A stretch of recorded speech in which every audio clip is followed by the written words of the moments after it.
사랑의 교회에서 사랑의 교회라는 제목으로 말씀을 전하면 번데기 앞에서 주름 잡는 것 같아서 송구스럽습니다. 하나님 말씀을 통해서 진정한 사랑의 교회 어떤 것일까 함께 나누는 시간 되기를 원합니다. 누군가 저에게 인생의 동사가 무엇이냐라고 묻는다면 저는 사랑하라, 헬라어로 아가파오라고 답하고 싶습니다. 저는 사랑은 인생의 동기이면서 인생의 내용이며 또한 인생의 목적이어야 한다라고 생각합니다. 사실 성경은 바로 이 사실을 집요하게 가르치고 있습니다. 그러나 실제로 그런 사랑의 인생을 거는 사람은 많지 않은 것 같습니다. 유일한 예외가 있다면 바로 예수 그리스도, 그분만이 사랑의 목숨과 인생을 다 거신 분이 아닐까 싶습니다. 그분은 사랑 때문에 이 땅에 출생하셨고요, 사랑으로 사셨고 사랑을 위해 죽으신 분입니다. 오늘 함께 읽은 이 본문은 성경이 가르치는 그 사랑을 인생의 그릇에 가장 완벽하게 담아내신 예수님의 사랑이 어떤 것인지, 우리는 어떤 교훈을 받아야 하는지 잘 가르쳐주고 있다고 생각합니다. 여러분, 예수님께서 친히 밝히신 그런 사랑의 본질, 먼저 10절을 한번 보십시오. 내가 아버지의 계명을 지켜 그의 사랑 안에 거하는 것 같이 라고 말씀을 하십니다. 참 특이한 대목은 하나님 아버지의 계명을 지켜서 아버지의 사랑 안에 거하게 된다. 하나님 말씀에 순종하는 것과 사랑을 연결하고 있습니다. 아버지 하나님의 베푸시는 그 사랑의 무한한 바다에 퐁덩 빠지는 유일한 비결이 있다면 아버지 하나님의 말씀, 거기에 순종하는 것이다 라는 말이죠. 저는 이 원리가 우리 인생살이 모든 곳에 적용된다고 생각을 합니다. 한번 생각해 보십시오. 자녀들이 사랑을 받는 비결은 어디에 있을까요? 자녀를 가진 분 잘 아시지 않습니까? 부모에게 순종하면 부모의 사랑을 독차지할 것입니다. 학생들은 어떻게 하면 교수님의 사랑을 받을 수 있을까요? 과제물을 충실히 하고 읽어오라는 숙제 잘 읽어오면 교수님들의 사랑을 듬뿍 받게 되는 것이죠. 그럼 제자가 스승의 사랑을 받는 것, 자식이 부모의 사랑을 받는 것, 직원이 사장님의 사랑을 받는 것, 모든 우리가 속한 공동체 안에서 사랑을 받는 비결은 순종하는 것입니다. 혹시 여러분이 어떤 곳에서 사랑을 받지 못하고 있다고 생각하시면 불평부당하다라고 생각하지 마시고 한번 순종해 보십시오. 그러면 사랑을 반드시 체험할 것이라고 믿습니다.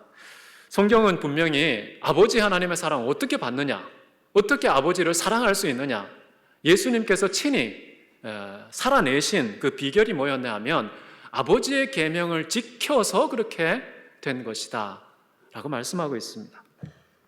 이것은 예수님께서 갑자기 주장하신 게 아니라요, 성경 전체를 봐도 이것을 지지하고 있는데 특별히 구약의 사무엘 선지자가 이런 말을 했습니다. 사무엘상 15장 22절 말씀인데요, 경청이 제사보다 낫고 주의를 기울이는 것이 수양의 기름보다 낫습니다 라는 말씀이 있습니다. 원래 우리 한국말 성경에는 순종이 제사보다 낫고 라고 익숙하게 번역되어 있는데, 조금 더 원문을 살린다면 인격적인 하나님의 생각과 마음을 듣고 받아들이는 그런 실천적인 행위를 말할 때에는 이 경청이라는 말이 좀 더 좋은 것 같아서요, 경청이라는 표현을 썼는데, 어쨌든 이런 구절, 비교급을 통해서 우리는 하나님께서 정말 우리 인간에게 원하시는 것이 무엇일까라는 것을 생각해 보게 됩니다. 여러분, 제사, 제물, 이것은 어쩌면 하나님께서 가장 기뻐하는 거 아닐까 대부분의 사람들이 생각하는 내용이죠. 그런데 그것조차 상대화시키는 보다 본질적인 하나님의 기쁨, 하나님께 영광, 하나님의 참된 사랑을 실천할 수 있는 방법은 바로 경청하여 하나님의 말씀을 듣고 주의를 기울여서 그 뜻을 받들어 살아내는 순종, 이 순종이 바로 하나님께서 더 원하시는 것이다 라고 얘기합니다. 우리가 생각하는 제사, 우리가 생각하는 수양의 기름과 같은 제물, 이런 것들이 하나님께 얼마나 큰 기쁨을 줄까 많은 생각을 하면서 우리는 특별히 이것을 예배와 관련지어 생각하고 내가 드리는 헌금, 내가 드리는 시간을 생각하게 됩니다. 그러나 우리가 특별한 시간에 특별한 장소에 모여서 특별한 순서를 따라 드려지는 이 예배를 일컬을 때는 고백적인 예배라고 말합니다. 형식적인 예배라는 것이죠. 그러나 하나님께서 원하신 진짜 예배는 무엇일까? 실천적인 예배, 그리고 삶의 현장에서 드려지는 입체적인 예배가 바로 하나님께서 더 원하시는 것이다, 더 낫다라는 비교급 평가를 내리시는 내용이다라는 것입니다. 그래서 우리의 삶이 참 중요한 것이죠. 내 몸에 있는 삶의 모든 현장에서 내가 과연 어떻게 사느냐가 주일날 예배당에 와서 예배 드리는 것보다 훨씬 더 중요하다라는 것입니다. 물론 실천적인 예배가 중요하지만 형식적인 예배도 당연히 중요합니다. 이 특별한 공간에 모여서 모이기를 힘쓰며 형식적인 고백적인 예배를 드리는 것도 대단히 중요한 것이죠. 그런데 오늘은 특별히 순종에 초점을 맞추자면은 진정한 하나님 사랑의 비결, 그 하나님 사랑에 흠뻑 빠지는 비결은 바로 순종에 있다는 사실 여러분 기억하면 좋겠습니다. 그러나 문제는 뭡니까? 이 사랑을 받는 비결이 바로 순종인데 이 순종이 쉽지가 않다는 것입니다. 왜 이 순종이 쉽지가 않은 것일까요? 여러분 히브리서 5장 8절 9절 같이 한번 읽도록 하겠습니다. 시작.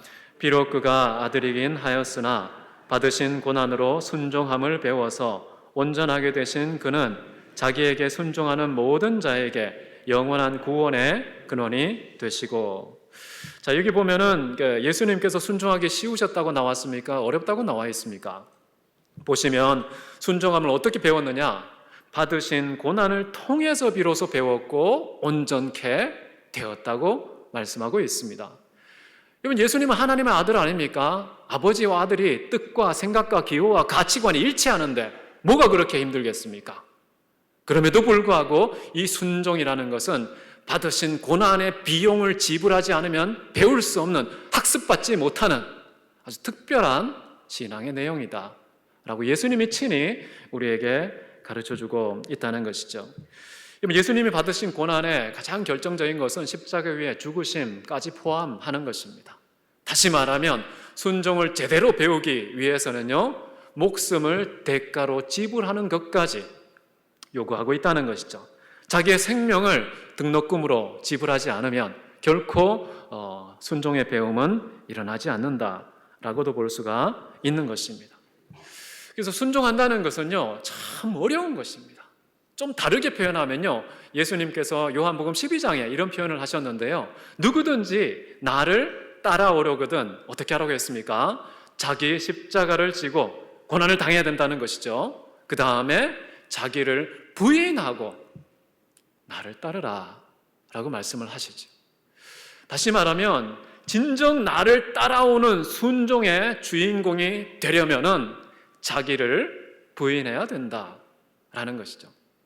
우리는 여기서 순종의 아주 본질적인 내용이 바로 자기를 철저히 부인하는 것과 관계되어 있구나라는 사실을 깨닫습니다. 여러분, 왜 인간이 순종하는 것이 어려울까요? 다르게 말하면 자기를 부인하는 것이 어렵기 때문에 순종하는 것이 힘든 것입니다. 여러분, 태초에 하나님께서 인간을 창조하실 때요, 말씀을 주셨죠. 그런데 어떻게 됐습니까? 하나님 말씀을 들었습니까? 듣지 않고 불순종을 했죠. 근데 그 불순종을 할 때에 아주 맥락을 자세히 살펴보면요, 자기를 부인하는 것 또는 자기를 인정하는 것, 자기를 내세우는 것과 이 순종 불순종이 연관되어 있다는 사실을 확인할 수 있습니다. 결정적으로 불순종의 문턱을 넘어섰을 때는 언제냐 하면요, 나는 하나님과 같아질 수 있다, 하나님과 같아질 거야 라는 깨달음과 그런 확신 속에서 실제로 하나님 말씀을 범하게 되는 일이 생깁니다. 다시 말하면 자기가 자기 자신의 주인이 되고 자기가 자기 자신의 하나님이 되는, 하나님이 나의 주인이고 하나님이 나의 하나님이셔야 하는데 그 자리를 내가 대체하는 것이죠. 하나님과 같아지리라 라는 말 속에 담겨 있습니다. 그래서 우리는 주인이신 하나님께 순종하지 않고요, 하나님이신 그 하나님께 순종하지 않고 하나님이 되어버렸고 주인이 되어버린 나 자신에게 순종하는 인간이 되어버린 것입니다. 다른 거 볼 거 없습니다. 뭐 주변에 있는 뱀이 유혹을 했다, 마귀가 유혹을 했다, 맞습니다. 거짓말했고 유혹했죠. 그럼에도 불구하고 순종의 두 주체를 우리가 본다면 하나님께 순종할 것이냐, 나 자신에게 순종할 것이냐. 타락의 아주 본질적인 모습은 나 자신을 위하는 자, 내 눈이 밝아져서 내가 보는 주체가 되고 판단하는 주체가 되고 내 기준을 따라 내 가치관에 근거하여 어떤 것을 판단하고 살아가는 자, 그래서 내 인생의 주인, 내 인생의 하나님이 된 자, 그것이 바로 타락한 인간의 모습인 것입니다. 그렇기 때문에 기독교 역사에서 특별히 유명했던 그 어거스틴이라는 히포의 교부는 이런 말을 했습니다. 인간에게 가장 큰 비참과 저주는 자기애다라고 얘기합니다. 아모르 수이라고 합니다. 인간은 항상 자기를 향해서 자기를 생각하며 자기를 위해서 살아가는 존재가 되어버렸다는 것입니다. 이런 자기라는 이 감옥에 갇혀버린 인생의 그 답답한 비참함과 저주와 현실을 어떻게 하면 극복할 수 있느냐.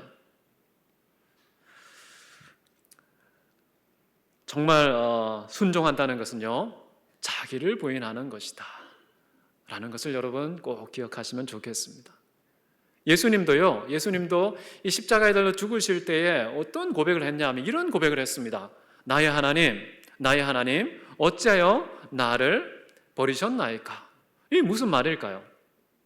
아버지 하나님으로부터 버림받은 아들, 하나님의 아들, 물론 이거 맞습니다. 그런데 조금만 더 생각해 보면요, 이 말을 좀 자기를 부인하는 것과 한번 생각해 보면요, 예수님은 누구십니까? 태초에 말씀이 계시니라. 그 말씀이 하나님과 함께 계셨고 그 말씀이 곧 하나님이시니라. 그 하나님이신 말씀이 육신이 되어서 우리 가운데 거하신 분이 바로 예수 그리스도 아닙니까? 그 예수 그리스도를 아버지 하나님이 어떻게 했다는 겁니까? 버렸다는 것이죠. 좀 다르게 표현하면 하나님을 버리신 것이다. 이걸 제자도와 관련해서 표현하면은 자기를 부인하신 것이죠. 하나님이 하나님을 부인하는 자기 부인을 십자가 위에서 정말 철저한 순종을 배우는 이런 문맥에서, 그로 말미암아 아버지의 사랑에 거하게 되는 그런 문맥에서 자기를 부인하는 일들을 가장 선명하게 십자가 위에서 보여주셨다라는 것입니다. 이처럼 자기를 부인하신 예수님의 모범을 따라서 우리도 정말 아버지 하나님께 순종하기 위해서는요, 나 자신을 부인해야 되는 것이다. 이거 꼭 기억하시고요. 또 하나, 자기를 부인한다고 했을 때 우리는 항상 내가 손해보는구나, 내가 피해보는구나, 이제 불행의 길, 슬픔의 길을 걷게 되는구나, 가시밭길 도래했구나 라고 생각하기 쉽지만요, 자기를 부인하는 것은 불행일까요? 행복일까요? 슬픔일까요? 기쁨일까요? 아까 인류의 타락 이야기를 하지 않았습니까? 인류의 역사 속에서 가장 비참한 인간의 현실은 뭐라고 그랬습니까? 늘 자기라는 이런 장애물에 걸려 넘어지는 비참하고 저주받은 인생, 이 자아라는 이 감옥에 갇혀 살아가는 이 인생이 비로소 해방되는 유일한 비결은 뭐냐 하면요, 순종하는 것입니다. 순종하는 것은요, 더 이상 내가 나의 주인이 되지 않는 것입니다. 더 이상 내가 나의 하나님이 되지 않는 것입니다. 하나님이 진짜 나의 주인이 되시고요, 하나님이 나의 진짜 하나님이 되시는 이런 구체적인 실현이 바로, 열매가 바로 순종인 것입니다. 그래서 나의 자아를 넘어서는 방법, 나라고 하는 이 장애물을 극복하는 유일한 방법, 그것은 바로 나를 창조하신 진짜 주인과 하나님이신 그 하나님께 순종하는 것에 있다는 것입니다. 그런 하나님께 순종할 때 나를 부인하는 것이고, 그렇게 할 때에 나는 비로소 진정한 자유, 나 자신으로부터의 자유, 그런 자유가 주어지는 것이기 때문에요, 비록 힘들고 고단하고 어려운 일이지만 이 자기를 부인한다는 이 순종은 우리에게 유일한 행복과 기쁨의 열쇠라고 생각합니다. 그래서 예수님께서는요, 우리 인간의 순종이 뭘 의미하는지, 비록 힘들지만은 반드시 해야 된다는 차원에서요, 비록 받으신 고난을 통하여서 순종을 배우셔야 됐지만 이 순종을 통하여서 비로소 하나님 사랑 안에 거한다. 그 무한한 사랑, 영원한 사랑, 영속적인 사랑, 그런 사랑을 받을 수 있는 비결은 그 영원하시고 무한하시고 불변하신 하나님께 순종하면 그분이 나의 주인이 되시고 나의 하나님이 되셔서 참된 자유, 참된 인생, 진정한 삶이 우리에게 주어진다라는 것이죠. 자, 그 다음 잠깐 뒷부분을 보시면요, 예수님께서 이런 말씀을 이렇게 하십니다. 내가 아버지의 계명을 지켜 그의 사랑 안에 거하는 것 같이 너희도 그래라 라고 말하는 것이죠. 여기서 우리는 교육의 기본기, 모든 영역에서 이루어져야 할 교육의 기본기, 가정이든지 직장이든지 학교든지 교회든지 어떤 영역이든지 참된 학습과 배움을 위해서는요, 이 원리가 있어야 된다라는 것을 짚고 싶습니다. 내가 그렇게 한 것처럼 이 원리입니다. 예수님께서는 제자들에게 또는 우리 모든 하나님의 백성들에게 가르치신 그 가르침의 원리가 뭐였느냐? 예수님께서 살아내신 것, 실천하신 것, 이루신 것, 걸어가신 그 길을 시청각적으로 보여주시면서 이렇게 한 것처럼 너희도 이렇게 해라 라고 하는 것이죠. 여러분, 가정에서 자녀들을 가르칠 때에도 이빨만 시끄러우면 그 교육이 먹힙니까? 자녀가 따라오던가요? 아니죠. 내가 몰래 아무도 모르게 학습 시간도 아닌 그때 한 일을 그대로 본받고 따라해서 가슴 철렁하게 하는 자식들 얼마나 많습니까? 내가 이런 거짓말 몰래 했던 거 자식이 똑같이 거짓말 합니다. 내가 몰래 누군가를 콕 찔러서 상처를 준 거 똑같은 방식으로 그렇게 합니다. 조금만 기분 상하면 정말 레이저 광선을 쏘고 차가운 표정을 지어서 상대방에게 순식간에 응대하는 거, 이런 나 자신의 모습을 자녀에게서 발견하지 않습니까? 평소에 내가 한 것처럼 자녀는 다 그렇게 배우게 되어 있는 것이죠. 우리가 의도하든 의도하지 않든 이 원리는 교육의 기본기다. 내가 한 것처럼 그렇게 된다는 사실 앞에서요, 여러분, 교회 안에서 진정 무언가를 가르치는 자리에 서 계시다면요, 사십시오. 살아내셔야 비로소 학습이 시작되는 겁니다. 가정도 그렇고요, 학교도 마찬가지죠. 저는 교수 활동을 하고 있는데요, 학생들이 공부 안 한다고 자꾸만 제가 혼내거나 점수로 위협하잖아요. 그럼 비웃습니다. 절대 변화되지 않습니다. 근데 제가 아이들보다 더 치열하고 열심히 학구열을 불태우면요, 아이들에게 전염이 되는 것 같아요. 실천하는 예수님의 이 교육 방식이 모든 영역에 적용돼야 되는데요, 특별히 예수님이 가르치려고 하는 것은, 인생의 가장 중요한 것은 뭐냐 했을 때는 사랑이기 때문에 이 사랑을 실천하는 최고의 비결은 바로 아버지 하나님 말씀에 순종하는 것이다. 그거 내가 다 순종했다. 그래서 나는 율법의 마침이고 나는 율법의 성취이고 나는 율법의 완성이다 라고 당당하게 삶으로 보여주신 분. 그렇게 하시고서 어떤 말씀을 하십니까? 내 계명을 너희도 지켜서 내 사랑 안에 거하라 라고 명령하고 계시죠. 예수님의 계명을 지키면 누구 사랑 안에 거한다는 겁니까?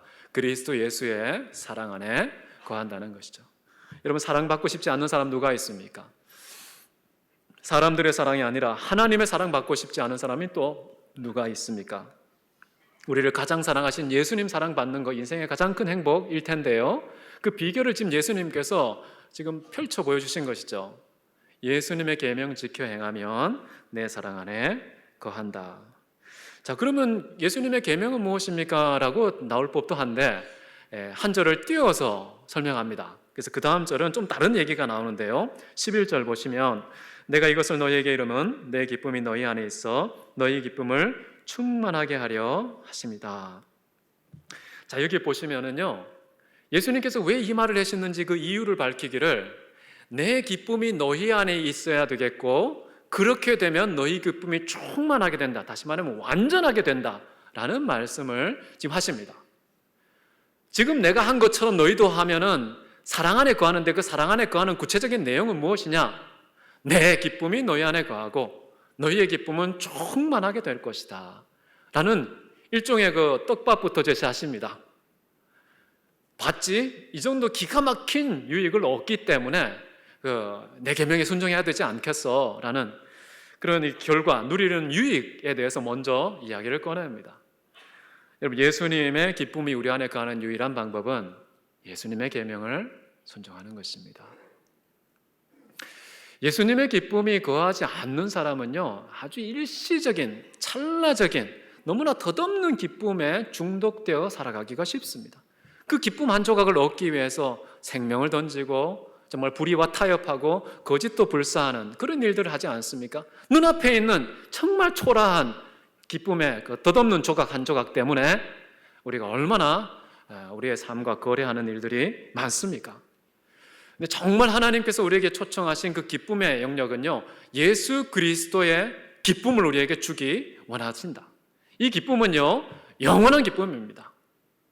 영속적인 기쁨입니다. 무한한 기쁨입니다. 이거는 소멸되지도 않고 축소되지도 않고 변경되지도 않는 불변적인 기쁨입니다. 여러분, 성경에 보면 항상 기뻐하라 이런 말씀이 나오죠. 이는 그리스도 예수 안에서 너희를 향하신 하나님의 뜻이니라 라고 나옵니다. 아니, 이게 무슨 어떻게 뜻입니까? 항상 사람이 어떻게 기뻐합니까? 턱도 없는 소리 하지 마십시오 라고 우리가 반박할 수 있겠지만요, 근데 예수님은 다 이유가 있습니다. 내 기쁨이 너희 안에 있고 그 기쁨이 충만하게 되면 완전하고 영원하고 불변적인 그런 기쁨의 소유자가 되는데, 이 땅에 그 무엇이 그 기쁨을 변경할 수 있으며 취소시킬 수 있으며 축소시킬 수 있겠는가? 영원히 변치 않는 기쁨이 우리에게 주어질 수 있다는 것이고요, 그렇게 되어야 비로소 항상 기뻐하는 그 명령이 우리에게 열매를 맺을 수 있다는 겁니다. 그렇기 때문에 그 항상 기뻐하라는 명령이 잘못된 게 아니라요, 우리가 예수님의 가르침을 충실히 듣지 않은 그런 문제에 있다는 것이죠. 자, 그런 기쁨 여러분 기억하시고, 이런 기쁨 얻고 싶어, 다 얻고 싶잖아요. 집안에 아무리 심각한 절망적인 일들이 있더라도, 온 세상에 캄캄함이 들이온다 할지라도 여전히 기뻐할 수 있는, 정말 이 세상이 납득할 수 없는, 이 세상의 질서가 담아낼 수 없는 그런 독특한 기쁨의 삶을 살아가길 원할 텐데요, 그러려면 어떻게 하라고 하는 겁니까? 내 계명을 지키면 돼. 계명부터 얘기해 주세요. 계명이 뭔데요? 이런 질문이 나올 것 같아서 예수님이 12절에 이렇게 얘기합니다. 우리 같이 한번 읽어볼까요? 시작. 내 계명은 곧 내가 너희를 사랑한 것 같이 너희도 서로 사랑하라 하는 이것이니라. 자, 이것이요, 이게 요한복음 13장 33절에는요 새 계명을 주노니라고 얘기를 합니다. 이 계명, 지금 읽은 계명은요 내 계명이라고 말했지만 앞부분에서는 새로운 계명이라고 말씀을 하셨습니다. 도대체 무엇이 새롭다는 것일까요? 그럼 도대체 새롭기 이전에 오래된 옛 계명은 도대체 무엇인가? 이런 질문을 해볼 수 있겠습니다. 여러분, 옛 계명은 뭘까요? 제가 여기 말씀을 가져왔는데요, 마가복음 10장 30절에서 31절인데요 내 마음을 다하고 목숨을 다하고 뜻을 다하고 힘을 다하여 주 너의 하나님을 사랑하라 하신 것이요, 둘째는 이것이니 내 이웃을 내 자신같이 사랑하라 하신 것이라. 이보다 더 큰 계명이 없느니라. 자, 이게 옛 계명입니다. 구약 성경에 나와 있는 옛 계명은 바로 이것인 것이죠. 자, 이것은 새 계명에 의해서 취소되거나 폐지되지는 않습니다. 여러분, 옛 계명과 새 계명의 차이점을 저는요 율법의 하한선과 상한선 개념으로 이해를 합니다. 여러분, 율법은 뭐라고 제가 아주 오래전에 얘기를 말씀드렸는데요, 율법은 이겁니다. 우리가 반드시 행해야 되는 도덕과 윤리의 하한선을 말한 것입니다. 그래서 살인하지 말지니라 라고 하면 딴 사람의 숨통을 끊지 않으면 그 계명에 실천한 것이 아닙니다. 그 계명의 하한선을 턱걸이한 것에 불과한 것이죠. 나 사람 안 죽였어, 그래서 계명 지켰어, 아버지께 순종했어, 아버지 사랑 안에 거해야지, 이런 게 아니라는 것이죠. 상한선은 뭐라고 말할 수 있겠습니까? 살인하지 말라는 말은요 단순히 멀쩡히 살아가는 사람을 죽이지 말라는 것을 넘어서서 눈앞에 죽어가는 사람도 살려내라는 그런 적극적인 상한선, 도덕의 상한선 개념이 그 안에 포함되어 있다는 것입니다. 거짓말하지 말라는 말도 어떻게 하면 되겠습니까? 입국 다물고 거짓말 안 하면 되겠습니까? 그게 아니죠. 그것은 하한선입니다. 이 도덕법이라고 하는 십계명이 우리에게 가르치는 상한선은 뭐냐 하면요, 오직 네 입술에 진리만 말하, 참된 것만 말하라 라는 적극적인 계명이 우리에게 있는 것이죠. 도둑질하지 말라는 것은 뭘까요?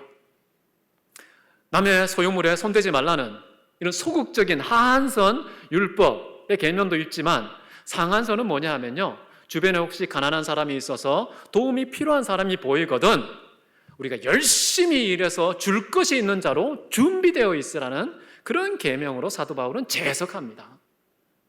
여러분, 율법은요, 눈에 보이는 문자적인 의미가 있는 동시에 그보다 더 중요한 것으로서 이 공의와 또는 긍휼과 믿음이라는 율법에 보다 중요한 것이 있다고 성경은 분명히 가르치고 있지 않습니까? 마찬가지로 이 사랑의 계명도요, 옛 계명은요 이렇게 나와 있습니다. 내 이웃을 내 자신같이 사랑하라 라는 것이죠. 내 이웃을 내 자신같이 사랑하라, 이게 옛 계명이고, 새 계명은 뭐냐 하면요, 그 사랑의 상한선이라고 볼 수 있는데요, 내가 너희를 사랑한 것 같이 너희도 서로 사랑하라. 뭐가 좀 달라졌습니까? 안 달라진 것 같습니까? 예, 나 자신같이 할 때에는요, 나와 이웃이 사랑의 대상으로서 동급입니다. 나와 이웃이 동등한 그런 존엄성과 가치와 사랑의 대상으로 서 있습니다. 자, 그런데 예수님께서 내가 너희를 사랑한 것처럼 사랑하라 라는 말 속에는 어떤 의미가 있냐면요, 예수님 우리 사랑하신 걸 한번 생각해 보십시오. 어떻게 사랑하셨습니까? 자기 자신처럼 사랑하셨습니까? 아니면 자기보다 우리를 더 사랑하셨습니까? 저는 세 계명이 여기에 있다고 생각합니다. 사랑의 하한선은요, 나처럼 이웃을 사랑하면 됩니다. 그런데 상한선은요, 나보다 더 사랑하는 것, 그것이 진정한 사랑이라는 것이죠. 그런데 우리는 옛 계명도 아직 어렵습니다. 옛 계명도 까마득한 그런 기준인데 어떻게 새 계명을 바로 하느냐? 옛 계명을 한번 보십시오. 이 보면은 내 마음을 다하고 목숨을 다하고 뜻을 다하고 힘을 다해서 사랑해야 된다라고 나와 있습니다. 여기 보면 참 중요한 말들이에요. 내 마음을 다하고, 이 마음이라는 것은요, 이 헬라어로는 누스라는 말인데요, 지성을 말합니다. 지성. 우리의 어떤 지성적인 활동이라고도 볼 수 있겠는데요, 이 마음을 다하다는 것은 뭐냐면요, 우리가 하나님을 아는 지식에서 끊임없이 자라가야 비로소 하나님을 사랑하는 거다라는 겁니다. 그래서 지성적인 알미 자라고 성장할수록 우리는 하나님을 더 많이 사랑하게 된다. 여러분, 역사 속에서는요, 이 하나님을 사랑하는 것 또는 하나님을 아는 지성적인 활동이 학문과 지식의 영역에서 이렇게 배제되는 그런 역사가 있었습니다. 물론 모든 시대에 하나님이 없다 하고, 하나님은 인지할 수 없는 분, 하나님은 해석이 불가능한 분, 불가해적 존재라고 말해서 알의 대상으로, 지식의 대상으로 여기지를 않았던 것인데요, 특별히 여러분 18세기 계몽주의 시대는 이게 극에 달합니다. 하나님은 알 수 없는 존재야. 존재하는지 아닌지도 우리는 모르는 상대. 다만 우리에게 도덕의 객관적인 기준이 필요하기 때문에 그냥 신이 있다고 요청을 하자. 어떤 실천적인 필요 때문에 요청되신 신으로서의 개념이 있을 뿐이죠. 다시 말하면 상상의 존재라는 것입니다. 그래서 칸트를 비롯해서요, 하나님은 더 이상 실제로 존재하는지 안 존재하는지 중요하지 않습니다. 그냥 우리가 도덕적인 삶을 제대로 살기 위해서는 한 사람의 주관적인 기준이 아니라 절대적인 신의 객관적인 도덕의 기준이 필요하기 때문에 요청된 신일 뿐인 것이죠. 그 다음에 이게 19세기로 넘어가면요, 신이 어떻게 이해되냐 하면, 신은요, 정말 이 땅에 너무너무 절망적이고 캄캄한 현실 속에서 어떻게 하면 이것을 도피할까? 도피의 출구를 찾다가 사람들이 내세에 무언가가 있겠다라는 내세를 만드는 하나의 장치로서 신 개념을 상상해낸 것이다 라고 말을 합니다. 그러니까 이 기독교는 약자들의 종교인 거예요. 답답하고 절망적인, 도무지 인생을 살 이유와 상황이 되지 않는 그런 어려운 사람들이 그나마 붙줄 수 있는 동아줄이 바로 신이라는 개념이었고 천국이라는 그런 개념이었다라고 해석을 합니다. 또 하나는 비슷한 것인데요. 정말 이 땅에서 아무리 노력해도 이룰 수 없는 그 꿈은 인간은 못하지만 뭔가 초월적인 존재는 할 수 있겠지라는 자기의 꿈을 투영하기 위해서 신적인 존재를 상상해냈다라고 해석을 했습니다. 우리 하나님 그런 분입니까? 그렇지 않습니다. 하나님을 아는 지식에서 자라가야 됩니다. 하나님은 우리가 알 수 있는 분입니다. 왜냐하면 그분이 우리에게 알도록 계시를 하셨기 때문입니다.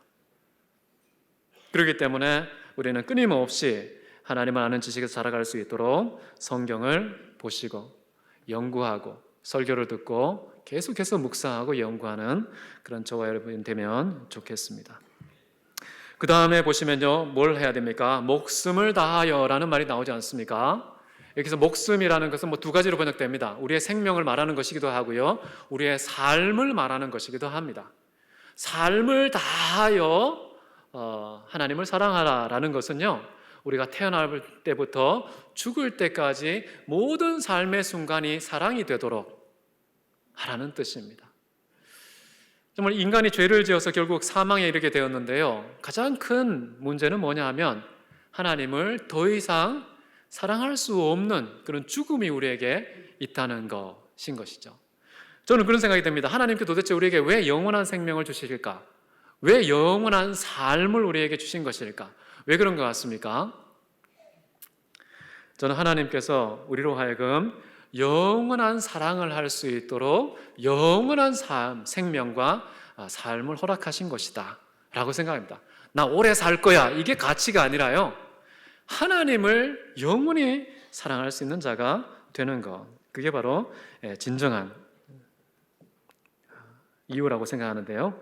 예레미야서 31장 3절에 이런 말씀이 있습니다. 하나님이 우리를 향한 사랑인데요, 내가 영원한 사랑으로 너를 사랑하기에 인자함으로 너를 이끌었다 하였노라. 자, 여기서 밝힌 것은요, 하나님은 우리를 사랑하시되 끝까지 사랑하신다, 예수님이 제자들에게 밝히신 것이고요, 동시에 구약에서도요, 내가 너희를 영원한 사랑으로 사랑한다, 이것이 하나님이 우리를 향한 사랑이다라는 것이 신구약 전체가 하는 말입니다. 그래서 우리에게는 영원한 생명이 필요해요. 왜냐하면 영원한 사랑을 하기 위해서. 이 사랑이라는 것은 인생의 목적입니다. 영원히 사랑할 목적이 없다면 영원한 생명이 필요하지 않습니다. 그렇지 않습니까? 그렇기 때문에 목숨을 다하여 하나님을 사랑하라라는 것은 우리가 영원히 하나님을 사랑하는 것이 인생이어야 한다라는 것을 이해하면 좋겠고요. 그 다음에 뜻을 다하다는 것은 무엇일까요? 뜻이라는 것은 인생의 방향을 부여하는 어떤 의지의 활동을 가리키는 것 아니겠습니까? 뜻을 정하는 것, 특별히 구약에서는요, 여호수아 같은 경우에 너희들은 마음대로 선택하라, 나와 내 집은 여호와를 섬기기로 선택하였노라, 이런 말씀이 있죠.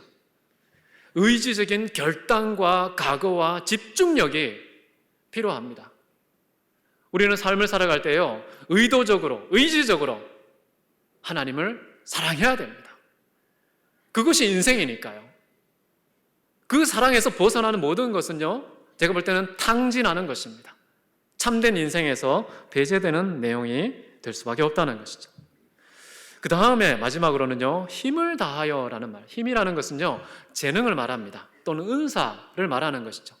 우리에게 주어진 모든 은사들, 재능들, 환경들, 젊음, 시간, 내게 있는 모든 것들은요, 무엇을 위해서 주어진 것일까요? 힘을 다하여 사랑하라는 말씀을 곰곰이 생각해 보면요, 우리에게 주어진 모든 것들의 목적과 이유가 무엇인지를 알 수 있습니다. 사랑을 위해서 주신 겁니다.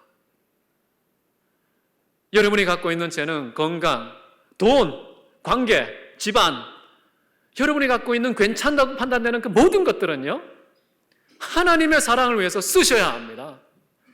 다른 용도로 쓰시면요, 용도 변경입니다. 불법입니다. 여러분의 숨 쉬는 것도 하나님 사랑과 무관하지 않으셔야 합니다. 호흡이 있는 자마다 하나님을 찬양하며 사랑하셔야 합니다. 우리에게 주어진 것 중에 그렇지 아니한 것이 하나도 없다는 사실 여러분 믿으시기 바랍니다. 사랑이 빠져버리면요, 여러분에게 있는 정말 좋은 것들, 세상 앞에서 정말 내놓을 수 있는 자랑거리들이 다 쓸데없는 것들이 될 수밖에 없습니다. 사랑이 빠지면요. 고린도전서 13장 1, 2, 3절에 보면 이런 말씀이 나옵니다. 내가 사람의 방언과 천사의 말을 할지라도 사랑이 없으면 소리나는 구리와 울리는 꽹과리가 된다. 여러분, 이 땅에 있는 6,800개의 그 언어들을 여러분 유창하게 말한다고 할지라도, 이 땅만이 아니라 하늘에 있는 천사의 언어까지 여러분이 다 섭렵했다고 할지라도 그런 것들이요, 시끄러운 소리가 된다는 거예요. 해로운 것입니다. 유익은커녕 아무런 유익이 없는데요, 해롭기까지 하다는 것이죠. 그 다음에 이런 말씀이 나옵니다. 예언하는 능력에 있어서 모든 지식과 모든 비밀을 알고 또 산을 옮길 만한 모든 믿음이 있을지라도 사랑이 없으면 내가 아무것도 아니요. 여러분의 존재가 아무런 쓸모가 없다는 것입니다. 사랑이 빠져버리면요, 여러분 아무리 똑똑하다고 할지라도, 남들이 모르는 최고급 정보를 다 갖고 있다고 할지라도, 1급 비밀을 내가 마음대로 소유하고 취급한다고 할지라도, 심지어 하늘의 비밀까지, 미래의 일까지 예언한다고 할지라도 그따위가 다 아무런 쓸모가 없다는 거예요. 여러분의 존재와 완전히 무관한, 나는 아무것도 아니다 라는 그런 것을 사랑과 관련지어서 평가를 합니다. 사랑하셔야 됩니다.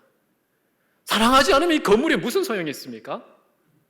공동체로 모인 것이 무슨 소용이 있습니까? 우리에게 있는 좋은 재능, 아름다운 것들 무슨 소용이 있습니까? 시끄러운 소리만 내고요, 아무런 유익이 없다는 거. 마지막에 이런 말도 나옵니다. 내게 있는 모든 것으로 구제하고 또 내 몸을 불사르게 내어줄지라도 사랑이 없으면 내게 아무 유익이 없느니라. 우리의 몸을 불사르게 내어주는 번제 아닙니까? 가장 큰 사랑의 형태는 내 생명을 불살라서 누군가에게 주는 거 아닙니까? 친구를 위해서 목숨을 버리는 것보다 더 큰 사랑이 없다고 그랬잖아요. 아니, 사랑의 대명사라고 생각되는 이런 행동도 사랑과 무관하게 이루어질 수 있다는 거예요. 정말 우리는 사랑을 제대로 알고 있는 걸까요? 사랑을 우리는 제대로 실천하고 있는 걸까요? 우리 정말 살아있는 걸까요? 사랑하지 않으면 살지 않는 것이라면 우리는 죽은 삶을 살고 있지는 않는지 돌아볼 필요가 있습니다. 옛 계명입니다. 아직 새 계명 오지도 않았습니다. 옛 계명이 뭐냐? 마음을 다하고 목숨을 다하고 뜻을 다하고 힘을 다해서 하나님을 사랑하는 겁니다. 이 4개 중에 하나 빠뜨리면 안 됩니다. 머리로만 사용하시면 안 되는 겁니다. 목숨 다 걸고 사랑해도 헛방입니다. 뜻만 다한다고 해서 되는 게 아닙니다. 열정만 쏟아붓는다고 되는 것이 아닙니다. 하나님을 사랑할 때는요, 나의 전 존재가 수단으로 동원될 것을 요청하는 것이 바로 진정한 사랑이고요. 하나님께서는 이런 사랑을 위해서 우리를 창조하셨고 그리스도 안에서 재창조하셨습니다. 옛 계명도 사랑이요, 가장 큰 계명이고요. 새 계명도 딱 하나밖에 없으니까 가장 큰 계명입니다. 그게 다 사랑과 관계되어 있는 것이죠. 여러분, 사랑은 존재의 원리, 창조의 원리라는 사실을 절대 잊지 마십시오. 아담과 하와를 창조하신 다음에 하나님께서 보시기에 심히 좋았다고 하셨는데요, 이 창조하실 때 보시기에 좋았더라 하다가 딱 한 번 목에 탁 걸린 게 있죠. 전반적인 분위기 참 좋은데 그 분위기에 재를 뿌리는 딱 한 번의 부정적인 평가 한 번 있었는데요, 보시기에 좋지 않았더라, 이런 게 딱 하나 나타났습니다. 죄가 들어오기도 전인데요, 이 세상에 죄와 사망이 들어오기도 전에 하나님의 눈에 거슬렸던, 보시기에 좋지 않았던 그것이 뭐였습니까? 아담이 독처하는 것을 보시고 좋지 않았다고 말합니다. 그런 다음에 갈비뼈로 하와를 지으시고 만나서 이제 뼈 중에 뼈요 살 중에 살이라 라는 이런 사랑의 관계성이 형성되었을 때 비로소 어떤 평가를 내립니까? 보시기에 심히 좋았더라.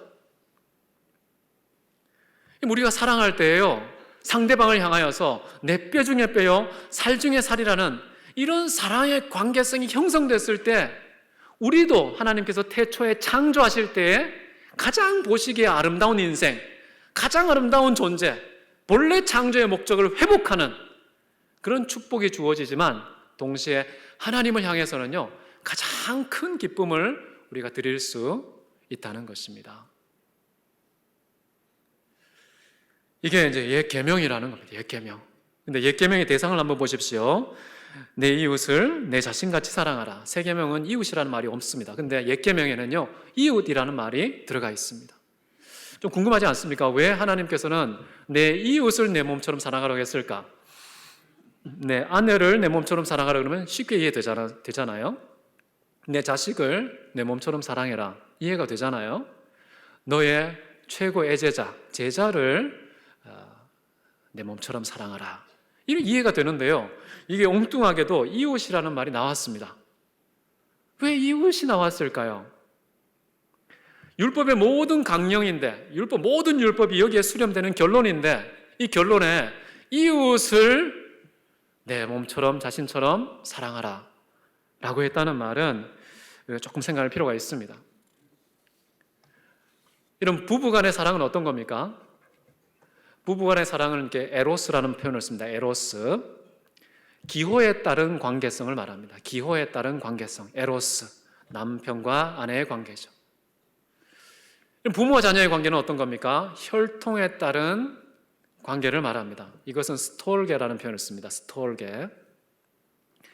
근데 친구 또는 동료, 어떤 직장 속에서의 사회적인 관계는 뭡니까? 그것은 이해에 따른 관계입니다.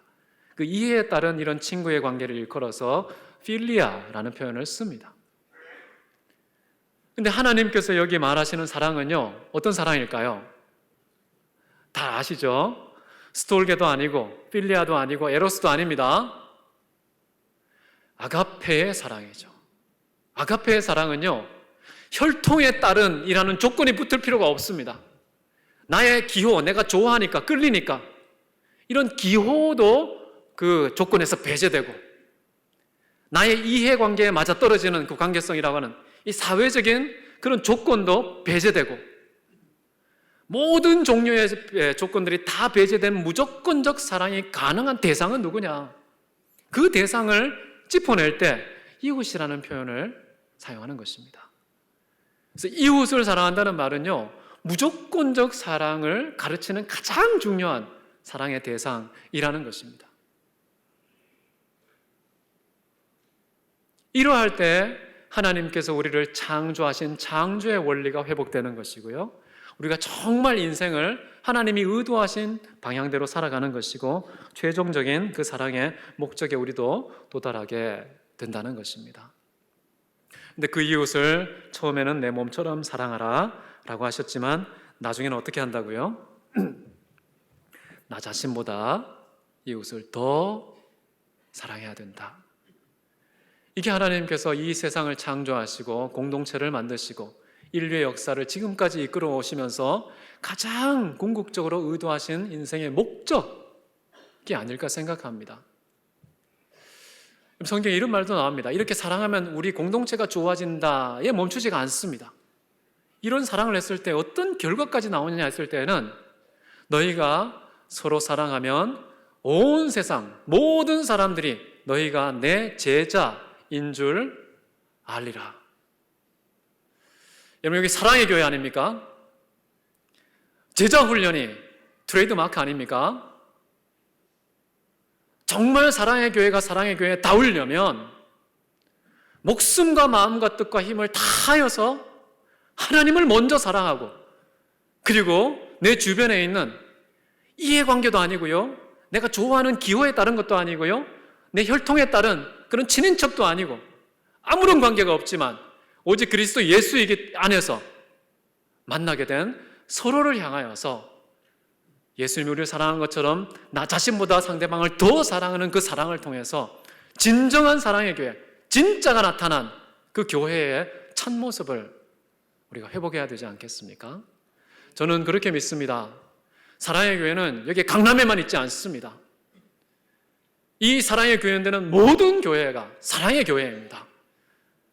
이 땅의 모든 지역에 있는 모든 교회가 저는 사랑의 교회가 되기를 주의 이름으로 축원합니다. 함께 기도하겠습니다. 사랑이 많으신 하나님 아버지, 하나님은 우리를 사랑하시기 위해서 하나님이셨지만 하나님의 아들이심에도 불구하고 자기 자신을 부인하는 그런 상상을 초월하는 고통과 아픔과 고난을 통하여서 진정한 순종이 무엇인지 가르치시고, 그 순종이 우리 부패한 죄인된 인간에게는 자아라는 감옥으로부터 유일하게 해방될 수 있는 출구라는 사실도 가르쳐 주시고, 나아가서는 아버지 하나님의 영원하고 무한하고 불변적인 그 사랑 안에 거하며 사랑의 바다에 흠뻑 잠겨서 본래 창조하신 인간의 최종적인 그 목적을 회복시키신 아버지 하나님을 찬양하기 원합니다. 이것을 가르치신 예수 그리스도를 기념하는 제자의 삶을 살기 원합니다. 우리가 어디를 가든지 어떤 공동체에 있든지 예수님의 제자임을 알게 되는 사랑의 실천이, 열매가 우리 가운데 풍성하게 하여 주시옵소서. 주님이 우리 힘과 능력으로 할 수 없습니다. 성령께서 우리를 강권하셔서 진정한 사랑의 교회가 우리 각자가 되게 하시고, 이 공동체가 참된 사랑의 교회 되게 하여 주시옵소서. 온 세상 교회로 하여금 사랑의 교회가 되도록 도전하는 교회, 모델이 되는 교회 되게 하실 것을 믿고 감사드리며 존귀하신 예수 그리스도의 이름으로 기도하였습니다. 아멘.